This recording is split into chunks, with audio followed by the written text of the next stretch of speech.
খুবই সুন্দর প্রশ্ন, কেন ঈশ্বর একটি ধর্ম তৈরি করলেন না? কেন তিনি ভিন্ন ভিন্ন ধর্ম তৈরি করলেন? তাহলে তো কোনো সমস্যা থাকতো না, কোনো দ্বিধা থাকতো না। আমি তার সাথে একমত, খুবই সুন্দর প্রশ্ন। যদি আপনি কোরআন পড়েন, আল্লাহ কোরআনে বলেছেন সূরা আল ইমরান ৩ নম্বর সূরা ১৯ নম্বর আয়াত, ইন্নাদ-দীনা ইনদাল্লাহিল ইসলাম, আল্লাহ তাআলার কাছে একমাত্র গ্রহণযোগ্য ধর্ম হচ্ছে ইসলাম। ইসলাম মানে আল্লাহ তাআলার কাছে নিজের ইচ্ছাকে সমর্পণ করা।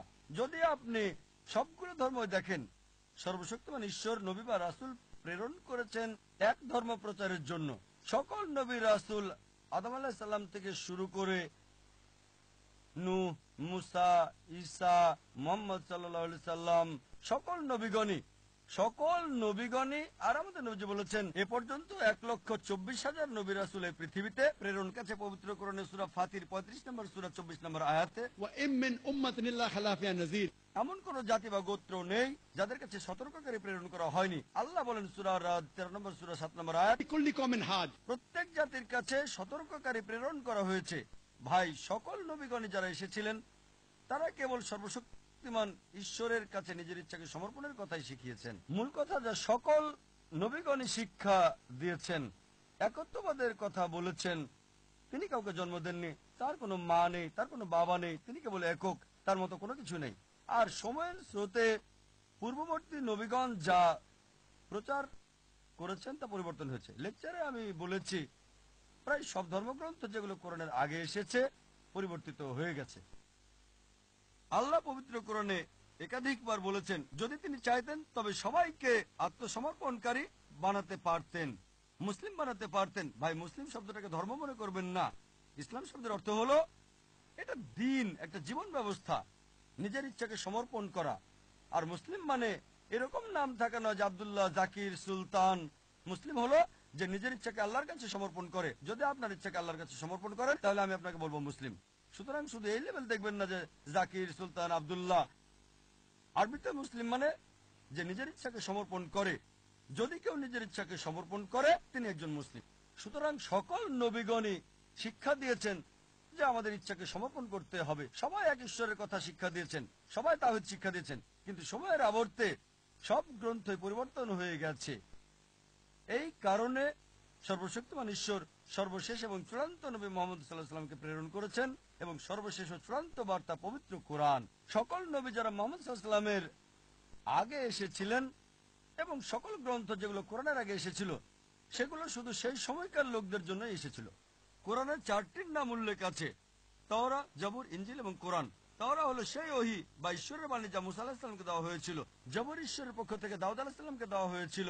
ইনজিল হলো সেই ওহী বা ঈশ্বরের বাণী যা ঈসা আলাইহিস সালামকে দেওয়া হয়েছিল। আর কোরআন হলো সর্বশেষ এবং চূড়ান্ত বার্তা, সর্বশেষ ও চূড়ান্ত নবী মুহাম্মদ সাল্লাল্লাহু আলাইহি ওয়াসাল্লামকে দেওয়া হয়েছে। কোরআন আরো বলছে সূরা রাদ 13 নম্বর সূরা 38 নম্বর আয়াতে বলা হয়েছে প্রত্যেক যুগেই কিতাব দেওয়া হয়েছিল, অনেক কিতাবই নাজিল করা হয়েছিল, কিন্তু সব কিতাব যা কোরআনের আগের এবং সকল নবী যারা মুহাম্মদ সাল্লাল্লাহু আলাইহি ওয়াসাল্লামের আগে এসেছিলেন তারা শুধু সেই সময় এবং সেই সময়ের লোকদের জন্য প্রেরিত। এ কারণে সর্বশক্তিমান ঈশ্বর এটাকে সংরক্ষণ করে রাখেননি। যেহেতু কোরআন হলো সর্বশেষ এবং চূড়ান্ত বার্তা, তাই এটা শুধু মুসলিম বা আরবদের জন্য না, এটা সমগ্র মানব জাতির জন্য।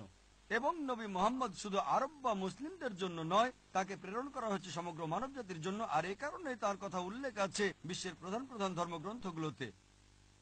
আর এই কিতাব পবিত্র কোরআনে আল্লাহ বলেছেন সূরা হিজর 15 নম্বর সূরা 9 নম্বর আয়াতে, এই কোরআন আমি নাজিল করেছি, আমি এর হেফাজত করব। তার মানে আমরা দেখছি সর্বশক্তিমান ঈশ্বর রাসূল প্রেরণ করেছিলেন একটাই ধর্ম প্রচারের জন্য, মানে ঈশ্বরের কাছে নিজের ইচ্ছাকে সমর্পণ করার জন্য। আরবিতে এটা ইসলাম।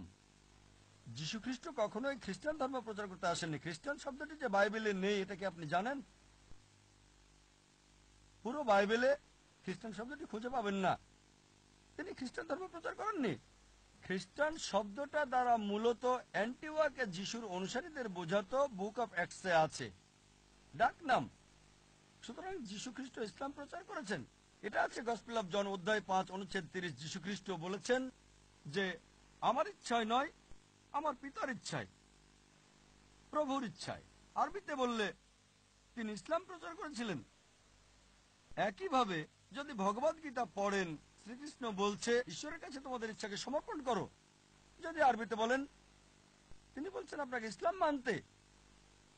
সুতরাং আমরা দেখছি সব নবী রাসূলই নিজের ইচ্ছাকে ঈশ্বরের কাছে সমর্পণ করার শিক্ষা দিয়েছেন। এজন্যই কোরআন বলছে সূরা আল ইমরান ৩ নম্বর সূরা ১৯ নম্বর আয়াতে, ইন্নাদ দীনা ইনদাল্লাহিল ইসলাম, আল্লাহর কাছে একমাত্র গ্রহণযোগ্য জীবন ব্যবস্থা হলো নিজের ইচ্ছাকে আল্লাহর কাছে সমর্পণ করা।